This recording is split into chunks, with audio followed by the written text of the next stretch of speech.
എന്നും തേൻ കഴിക്കുന്ന ശീലമുള്ളവർ ഈ അപകടങ്ങൾ അറിഞ്ഞിരിക്കുക. തേനിൽ vitamins, minerals, antioxidants, enzymes അടങ്ങിയിരിക്കുന്നു. പക്ഷേ ഇത് ശരിയായ രീതിയിൽ ഉപയോഗിച്ചില്ലെങ്കിൽ ഇത് ശരീരത്തിന് ദോഷം തന്നെ ചെയ്യും. തേൻ ഉപയോഗിക്കുമ്പോൾ നമ്മൾ ശ്രദ്ധിക്കേണ്ട കാര്യങ്ങൾ: 1. തേൻ നേരിട്ട് ചൂടാക്കി ഉപയോഗിക്കാൻ പാടില്ല.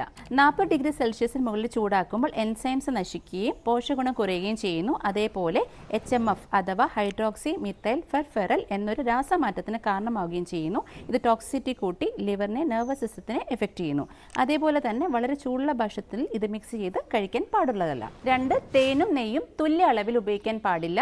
തുല്യ അളവിൽ ചേർക്കുമ്പോൾ വിഷവസ്തുക്കൾ രൂപപ്പെടുകയും അത് സ്രോതസ്സിനെ തടഞ്ഞ് ദഹനം തടസ്സമാക്കുകയും ചെയ്യുന്നു. 3. തേൻ ഫ്രിഡ്ജിൽ സൂക്ഷിക്കാൻ പാടില്ല.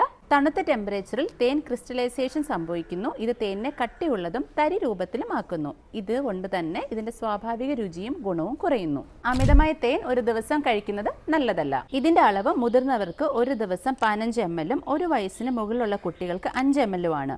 ഒരു വയസ്സിന് താഴെ ഉള്ള കുട്ടികൾക്ക് തേൻ കൊടുക്കുന്ന അത്ര സേഫ് അല്ല. ഇത് ബോട്ടിലിസത്തിന് കാരണമായേക്കാം. തേൻ എങ്ങനെ ശരിയായ രീതിയിൽ ഉപയോഗിക്കണമെന്ന് ഞാൻ ഡിസ്ക്രിപ്ഷനിൽ കൊടുക്കുന്നുണ്ട്. താങ്ക്